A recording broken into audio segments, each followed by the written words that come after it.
Racist cop stops black Marine general, who then shows his Distinguished Service Medal. The rain pounded against the patrol car's windshield as Officer James Brennan aimed his flashlight directly into General Marcus Washington's face. The beam illuminated the deep lines of fatigue and growing anger on the general's dark skin.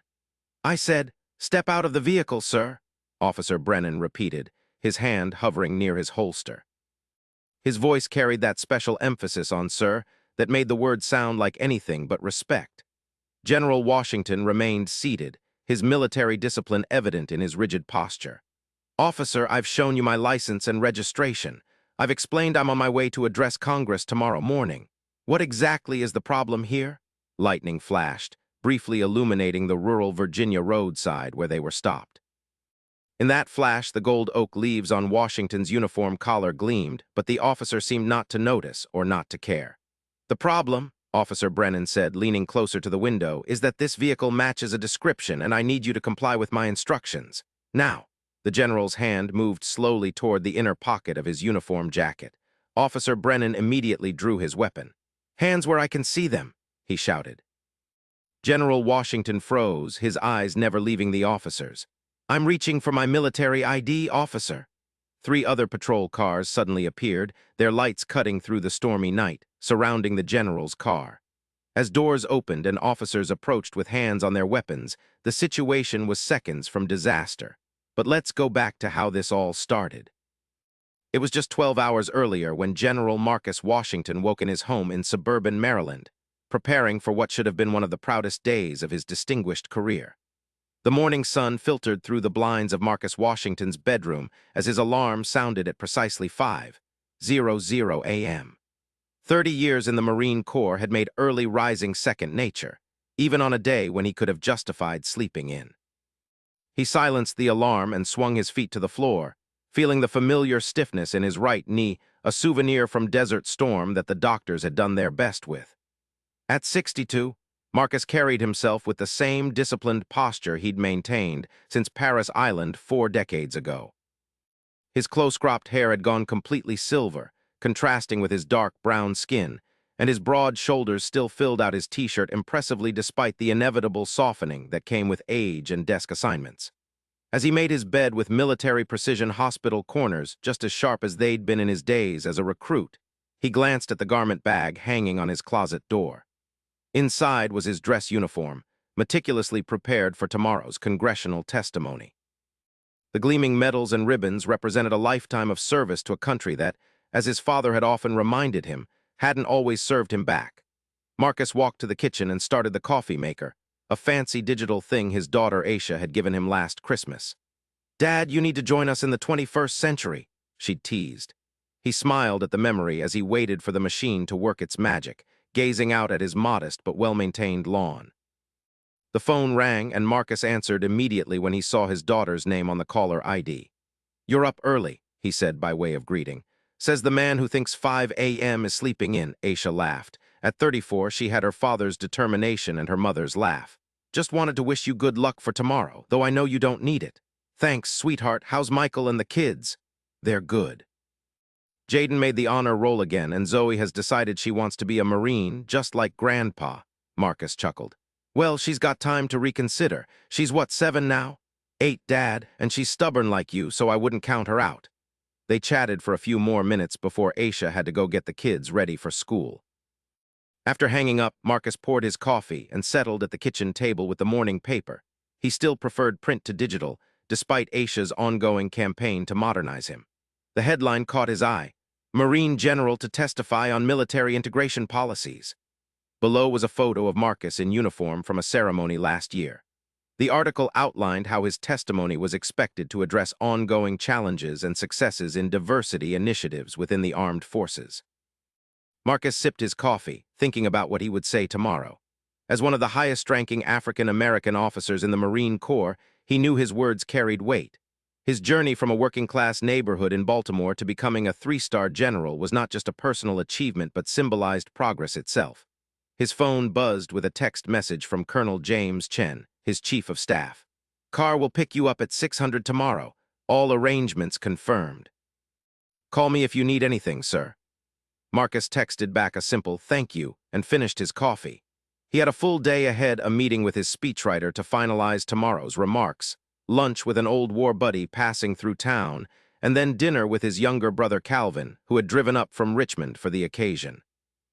By noon, Marcus had reviewed his testimony twice and suggested several revisions to make sure his points about institutional progress were balanced with honest acknowledgement of remaining challenges. His speechwriter, a bright young lieutenant named Rodriguez, took notes diligently. "Sir, if I may say so," Rodriguez ventured as they wrapped up, "your perspective on this is invaluable. My father tried to enlist in '78 and faced, well, different circumstances than I did when I joined." Marcus nodded. "That's precisely what I want to convey, Lieutenant. We acknowledge the distance traveled without pretending we've reached the destination." Rodriguez gathered his papers. "The car will pick you up at 600 tomorrow, sir. The committee hearing begins at 900, but they've asked that you arrive early for the security protocols." "Thank you, Lieutenant. I'll be ready." After Rodriguez left, Marcus changed into civilian clothes, pressed khakis, and a polo shirt for his lunch. He drove himself to Martin's Tavern in Georgetown, where his old friend Derek Peterson was waiting. They'd served together in the First Gulf War, and though Derek had left the service as a captain to pursue a career in engineering, their friendship had endured. Derek stood as Marcus approached the table, and the two men embraced firmly. At 65, Derek was slightly older, his red hair now mostly gray, his fair skin weathered from years of outdoor work. "The General himself," Derek grinned. "Still making the rest of us look bad after all these years." "And you're still full of it, Captain," Marcus replied with equal warmth as they sat down. They ordered burgers and iced tea for both, and fell into the easy conversation of men who had seen both the best and worst of life together. "Heard about your testimony tomorrow," Derek said between bites.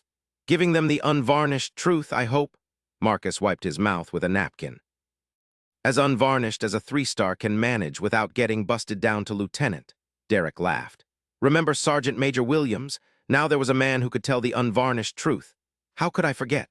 The truth don't need no polishing, gentlemen, it shines all on its own," Marcus quoted in a perfect imitation of their old sergeant's gravelly voice. They shared stories and memories for over an hour, carefully avoiding politics as they had learned to do over the years. Their friendship transcended such divisions, built as it was on mutual respect and shared experiences that civilians could never fully understand. As they were finishing, Derek's expression grew serious. "Proud of you, Mark. Always have been. What you're doing matters." Marcus nodded, accepting the compliment with characteristic humility. "Just doing the job like we were taught." They parted with another firm handshake, promising not to let so much time pass before their next meeting. The afternoon passed quickly as Marcus handled a few administrative matters from home, and then changed for dinner with his brother. Calvin Washington was 5 years younger than Marcus, but looked older, the stresses of civilian life and a difficult divorce having taken their toll. He worked as a high school history teacher in Richmond, and had raised 2 sons largely on his own after his wife left. They met at a steakhouse near Marcus's home, a place they'd been going to for years on special occasions. "There he is," Calvin said, standing to greet his brother. "The family hero." Marcus embraced him warmly. "Good to see you, Cal. How was the drive?" "Not bad. Left right after final period. Those Virginia State troopers still love to hide out on I-95, though. Had to watch my speed." They settled in, ordered drinks, bourbon for Calvin, sparkling water for Marcus, and studied the menus, though they both knew what they would order. Calvin always got the ribeye medium rare. Marcus the filet medium. "So," Calvin said after they'd ordered, "ready for your big day with the politicians?" Marcus shrugged slightly. "As ready as I'll ever be. It's important testimony." "Always the diplomat," Calvin smirked. "Must be why they keep promoting you." There had always been a friendly competitive edge between them, though Calvin had never resented his brother's success. If anything, he was Marcus's biggest defender, quick to boast about "my brother the General" to anyone who would listen. "How are the boys?" Marcus asked, steering the conversation to safer ground. Calvin's face lit up. "Terrell just got accepted to Howard, full academic scholarship." "That's fantastic, following in his uncle's footsteps," Marcus said, having earned his own undergraduate degree at Howard before his commission. "And Deshaun's basketball team made state finals. He's hoping for an athletic scholarship next year." Their meals arrived, and the conversation flowed easily between brothers who knew each other's rhythms and triggers. They talked about their childhood in Baltimore, their parents both gone now, and the different paths their lives had taken. "You ever think about what Dad would say?" Calvin asked suddenly. "Seeing you testify before Congress," Marcus cut a piece of his steak, considering the question. Their father had been a postal worker who'd marched with Dr. King and instilled in his sons both a fierce pride and a clear-eyed pragmatism about being black men in America. He'd probably tell me to speak plainly and not get caught up in my own importance, Marcus said finally. And then he'd tell me my uniform needed pressing. Calvin laughed. That sounds about right. Mom would just be crying in the gallery the whole time. She'd have started crying the minute they introduced me, Marcus agreed with a fond smile. After dinner back at Marcus's house, Calvin settled into the guest room while Marcus laid out everything for the morning. His uniform hung perfectly pressed. His shoes gleamed. The speech was printed and placed in his briefcase along with other materials he might need. Before turning in, he took a moment to open the small velvet box on his dresser and look at the Distinguished Service Medal inside. Awarded for his leadership during a particularly harrowing period in Afghanistan, it represented not just his own service, but the sacrifices of the men and women under his command, some of whom hadn't come home. Marcus closed the box and set his alarm. Tomorrow would be a long day, but an important one. He fell asleep quickly, the disciplined sleep of a man accustomed to snatching rest when available and waking fully alert. Officer Brennan shouted, his weapon now pointed directly at General Washington. Marcus froze, his hand halfway to his inside pocket. The rain pounded against the windows, partially obscuring the arrival of 3 additional patrol cars, their lights cutting through the gray downpour. "Officer," Marcus said with remarkable calm, "I am a United States Marine Corps general. I am reaching for my military identification. I am not armed, and I am not a threat to you." Brennan's grip on his weapon tightened. "Keep your hands on the steering wheel." From one of the newly arrived patrol cars emerged a middle-aged officer with sergeant's stripes on his sleeve. He approached cautiously, taking in the scene, Brennan with his weapon drawn, and the distinguished-looking black man in what was clearly a high-ranking military uniform sitting calmly in the driver's seat of the Cadillac. "What's the situation here, Brennan?" the sergeant asked, keeping his voice low. "Vehicle matches a bolo for a stolen Cadillac," Brennan replied tersely, not lowering his weapon. "Subject is being uncooperative." The sergeant, whose nameplate read Miller, glanced at the license plate and then at the dispatch notes on his handheld device. "Plates don't match the stolen vehicle," he observed, "and this is a different model year." He stepped closer to the driver's window, getting his first clear look at Marcus. Something in the sergeant's expression changed recognition, perhaps, or simply a reassessment of the situation. "Sir, I'm Sergeant Miller," he said, addressing Marcus directly. "There seems to be some confusion here. Could you identify yourself, please?" "General Marcus Washington, United States Marine Corps," Marcus replied evenly. "My license and registration have already been provided to Officer Brennan. I was attempting to show my military ID when your officer drew his weapon." Miller's eyes widened slightly. He turned to Brennan. "Lower your weapon, officer." Brennan hesitated, then slowly complied, though his posture remained tense. "Sir," Miller continued, addressing Marcus again, "would you mind showing me that ID now? Slowly, please." "Of course." Marcus moved his hand deliberately toward his inside pocket and withdrew a military identification card, which he handed to Miller through the partially opened window. Miller examined it carefully, then looked up with a new expression, something between respect and embarrassment. "General Washington, I apologize for the misunderstanding. We had a report of a stolen vehicle, but it's clear this isn't it." The rain continued to pour as Miller handed the ID back to Marcus. "You're free to go, sir. Again, I apologize for the inconvenience." But before Marcus could respond, Brennan interjected, "Sergeant, protocol requires that we complete the investigation. We still need to search the vehicle." Miller shot Brennan a warning look, but Marcus spoke first. "Officer Brennan seems quite determined, Sergeant. Perhaps there's something I'm missing." The tension was palpable, rain streaming down Officer Brennan's face as he stood his ground. "It's standard procedure when there's a suspected stolen vehicle. But as your sergeant has confirmed, this is not the stolen vehicle you're looking for," Marcus pointed out, his patience visibly wearing thin. "I am now running late for congressional testimony where I am expected to discuss, ironically enough, issues of equal treatment within our institutions." Miller stepped in, clearly trying to de-escalate. "Officer Brennan, return to your vehicle. I'll handle this." When Brennan didn't immediately move, Miller added more firmly, "That's an order." Brennan finally relented, walking back to his cruiser with obvious reluctance. Miller turned back to Marcus with an apologetic expression. "General, you're free to go. I'm truly sorry for this incident." Marcus checked his watch. "I appreciate that, Sergeant, but I'm afraid the damage is done. I'm now going to be late for my testimony." Miller looked genuinely distressed. Sir, we can provide an escort to help you make up time. Marcus considered the offer, then nodded. That would be helpful, thank you. As Miller was about to walk away, Marcus called after him. Sergeant, I'd like Officer Brennan's badge number and the precinct information, please. Miller hesitated only briefly before providing the requested information, which Marcus noted carefully. Thank you, Sergeant. I'm not seeking punitive action, but this incident deserves some reflection. Within minutes, Marcus was back on the road with a police escort leading the way, emergency lights clearing a path through the morning traffic. The irony of the situation wasn't lost on him, being escorted by the same department that had just subjected him to a degrading and potentially dangerous stop. In the relative privacy of his car, Marcus allowed himself a moment of the anger he'd carefully controlled during the encounter. Despite his rank, despite his uniform, despite his perfect compliance, he had still been seen first and foremost as a threat, a perception based on nothing more than the color of his skin and perhaps the make of his car. His phone rang, and he answered it through the car's Bluetooth system. It was Lieutenant Rodriguez. General, the committee staff is asking about your ETA. The chairman is getting anxious. Tell them I've been delayed due to an interaction with local law enforcement, Marcus replied, his voice now perfectly composed again. I should arrive within 20 minutes. An interaction with law enforcement, sir? Rodriguez sounded confused. We'll discuss it later, Lieutenant. Please inform the committee I'm en route. By the time Marcus arrived at the Capitol, the rain had stopped and weak sunlight was beginning to break through the clouds.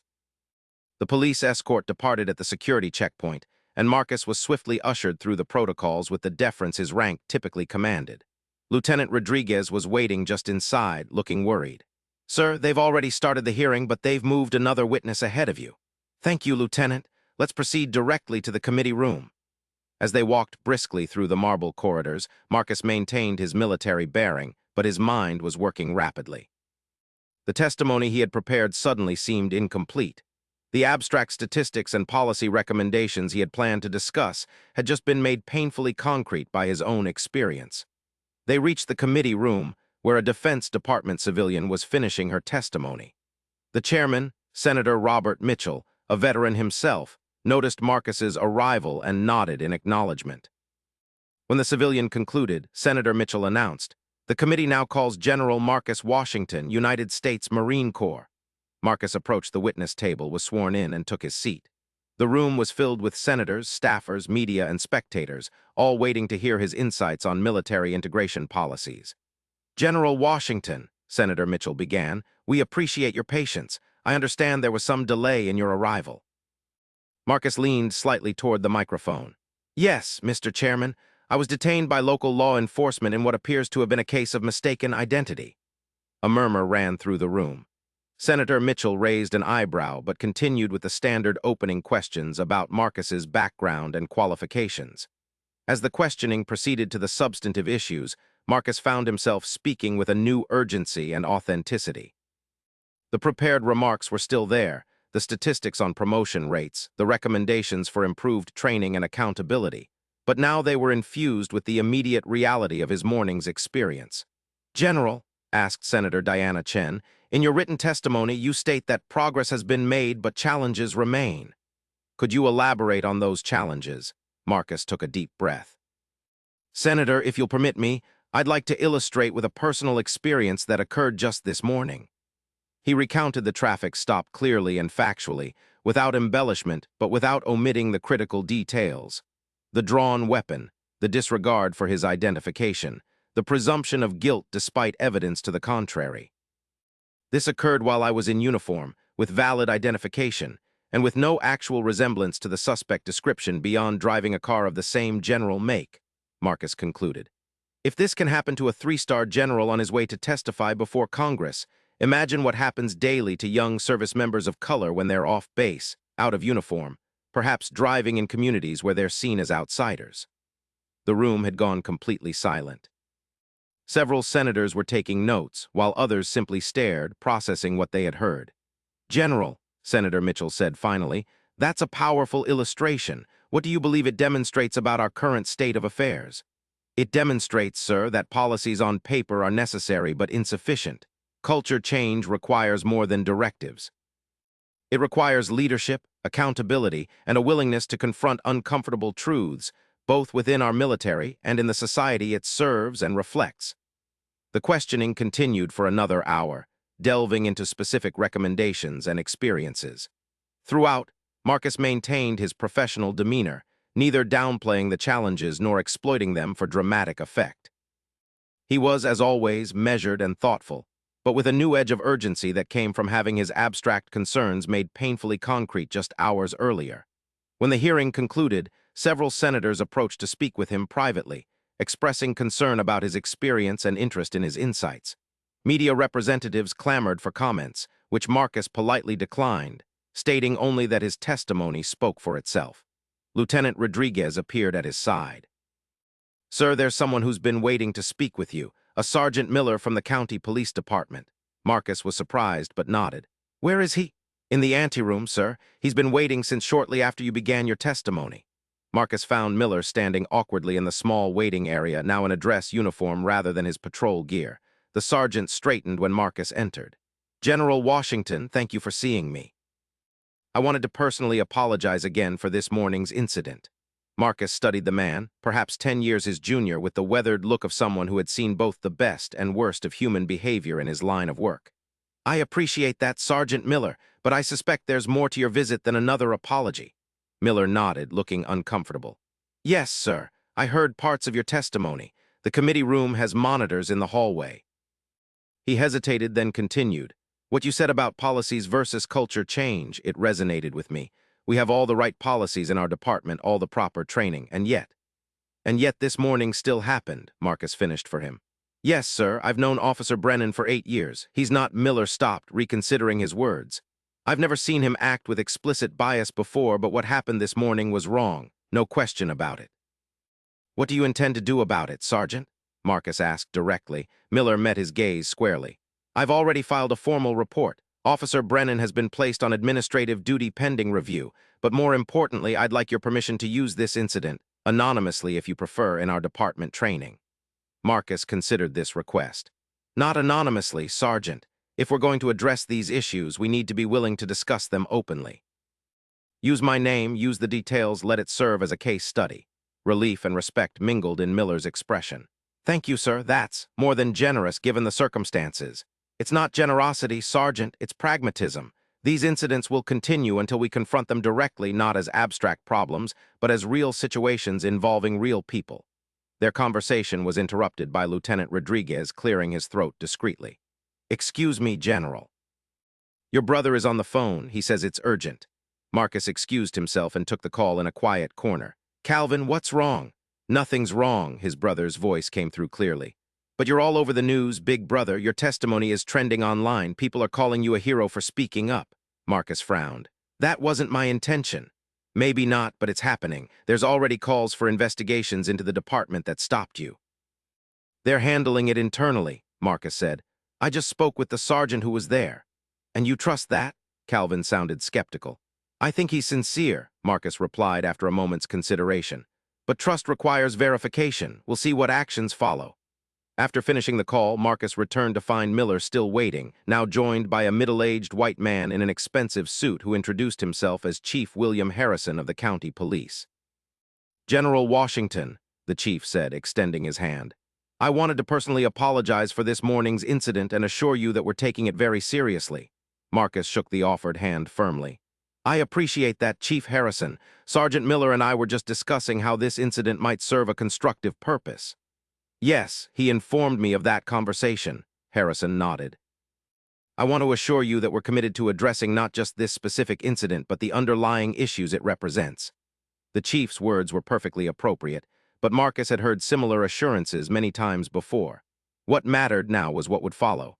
"Chief, I'd like to make a suggestion," Marcus said. "I believe Officer Brennan and I should have a conversation, not in a disciplinary context, but as two professionals trying to understand each other's perspectives." Both Harrison and Miller looked surprised at this proposal.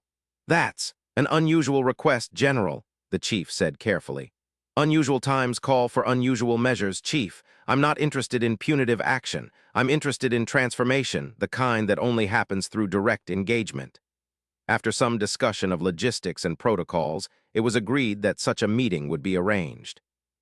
Marcus provided his contact information and the two police officers departed, leaving him alone with Lieutenant Rodriguez. "Sir, if I may say so," the lieutenant ventured, "that was an extraordinary offer." Marcus gathered his materials, preparing to leave. "It was a practical one, Lieutenant. You can't change what you don't confront directly." "Yes, sir. Your car is waiting whenever you're ready." As they walked toward the exit, Marcus's phone buzzed with a text from Aisha. "Just saw your testimony online. So proud of you, Dad. Call me later." He smiled slightly and texted back a simple "will do." The car ride back to Maryland was quiet, giving Marcus time to reflect on the day's events.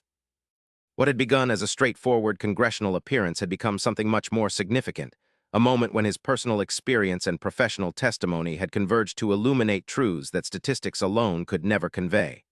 By the time he arrived home, the story had spread widely. His phone was filled with messages from colleagues, friends, and media requests. Calvin had already returned to Richmond but had left a note. "Told you you'd knock 'em dead. Call me tonight. Proud of you." Marcus changed out of his uniform into comfortable civilian clothes, made himself a simple dinner, and sat down to watch the evening news coverage of the hearing. His testimony was indeed the lead story, with clips of his recounting of the morning's traffic stop and his broader observations about systemic challenges. The coverage was respectful, but highlighted the irony of a three-star general facing racial profiling on his way to testify about military integration policies. Some commentators were already using the incident to call for broader reforms in police departments nationwide. Marcus turned off the television and sat in silence. This wasn't the kind of attention he had sought or particularly welcomed. His military career had been built on quiet competence and leading by example, not on public advocacy or controversy. And yet, perhaps this was where his duty now led him, to use his voice and position to address issues that affected not just military personnel but all Americans. His phone rang again, the Chief of Staff for the Commandant of the Marine Corps. "General Washington, the Commandant asked me to check on you personally after hearing about today's events." "Please tell the Commandant I'm fine, Colonel," Marcus replied. "Just processing an unexpected turn of events." "He also wanted me to inform you that he fully supports your testimony and your handling of the incident." His words were, "Washington showed the kind of moral courage we expect from our leaders." After finishing the call, Marcus stepped out onto his back porch. The evening air was cool and fresh after the day's rain, with stars beginning to appear in the clearing sky. He thought about his father, who had faced much worse than a traffic stop with dignity and determination. He thought about his grandchildren and whether they would grow up in a world where such incidents were rare anomalies rather than common experiences. And he thought about Officer Brennan, a man he didn't know but whose actions had created an unexpected intersection in both their lives. What had Brennan seen when he looked at Marcus through the car window? Not a general, certainly. Perhaps not even an individual, but rather a category, a preconception, a threat to be managed rather than a citizen to be served. The promised meeting with Brennan was scheduled for the following week. Marcus wasn't naive enough to expect a dramatic transformation, but he believed in the power of direct human connection to at least create the possibility of change. 7 days later, Marcus sat in a conference room at police headquarters. He had come alone by choice, wearing civilian clothes, a simple button-down shirt and slacks. He wanted this conversation to be between two men, not between institutions. The door opened and Officer Brennan entered, accompanied by Sergeant Miller. Brennan was in uniform but without his service belt or weapon, a department requirement for the meeting. He looked uncomfortable, his posture stiff and his expression guarded. "Officer Brennan," Marcus said, rising and extending his hand. "Thank you for agreeing to this meeting." Brennan hesitated before shaking hands. "Didn't have much choice, sir." Miller frowned at this response, but Marcus simply nodded. "Honesty is a good place to start. Please sit down." Miller explained that he would be present only to facilitate if needed, but that the conversation was between the two of them. With that, he took a seat in the corner, giving them space. An awkward silence followed until Marcus spoke. "I'm not here to lecture you, Officer Brennan. I'm here to understand what happened last week and perhaps to help you understand my perspective as well." Brennan's jaw tightened. "With all due respect, sir, I was following procedure. A vehicle matching the general description of a stolen car. Let's be precise," Marcus interrupted calmly. "My car was a different model year, had different plates, and the only similarity was that it was a Cadillac. Would you have pulled over every Cadillac on the road that day?" Brennan didn't answer directly. "I observed the vehicle at the service station and something seemed off." "What seemed off, exactly?" Marcus pressed, keeping his tone conversational rather than confrontational. Again, Brennan struggled to articulate a specific reason. Just officer's intuition, sir.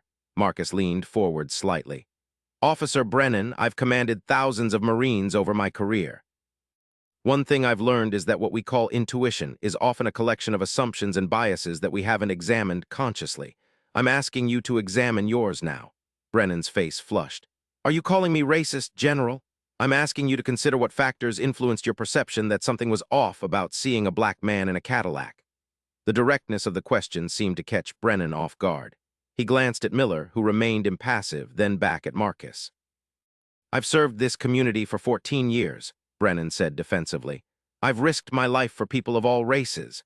I believe that, Marcus said sincerely. Just as I've served this country for 40 years alongside Americans of all backgrounds, but service doesn't make us immune to the biases that permeate our society. He reached inside his jacket and removed a small velvet box, placing it on the table between them. Do you know what this is, Officer Brennan?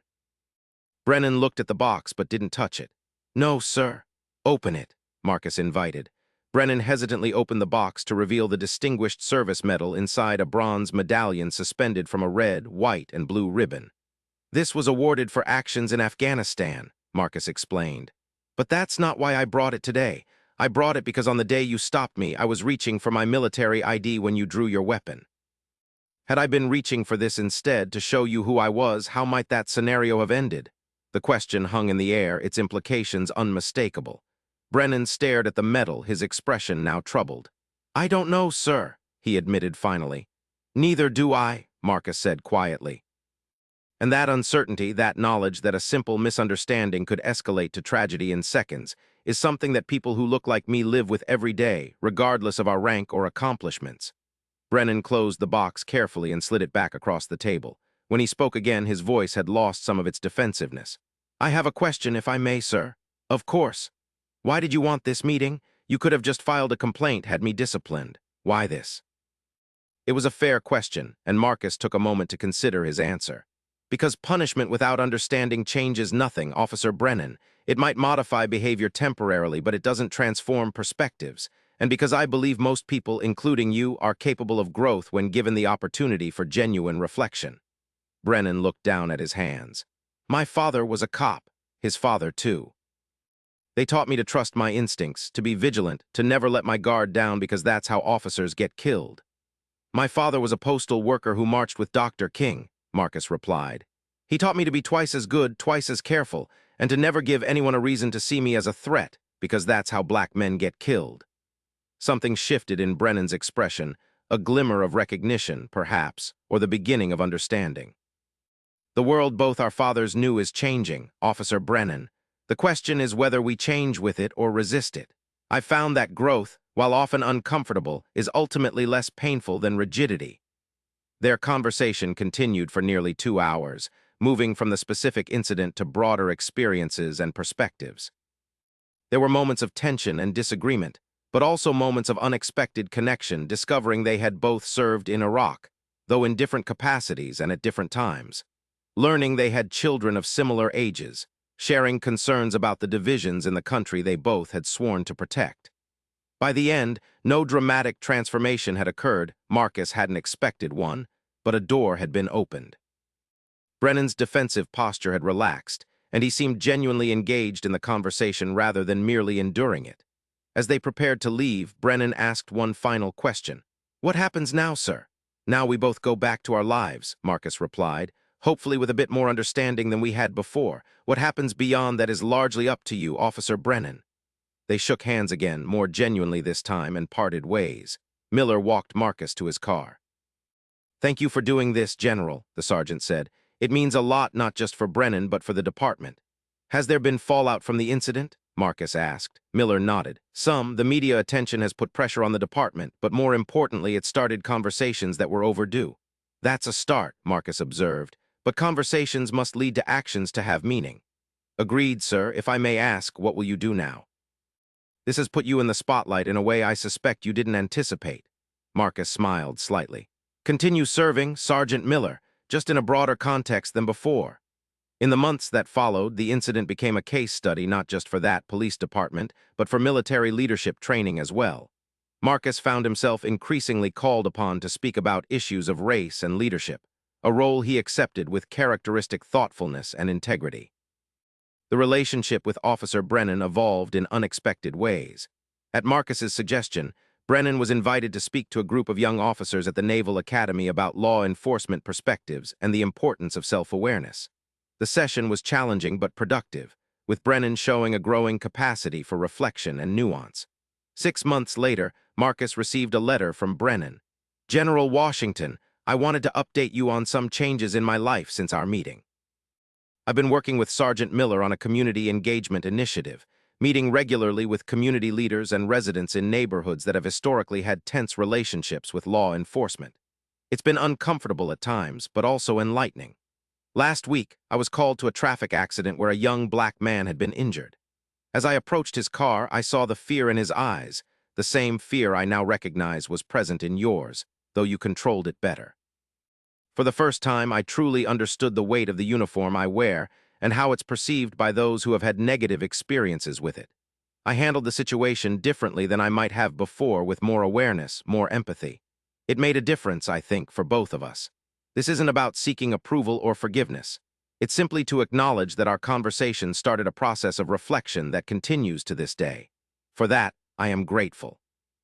Respectfully, Officer James Brennan. Marcus read the letter twice, then carefully filed it away. It was a small victory in a long struggle, but small victories accumulated over time could lead to meaningful change. That had been true in his military career, and it remained true in this new chapter of his service. The following week, he was scheduled to address a joint session of the Congressional Black and Hispanic Caucuses on institutional transformation.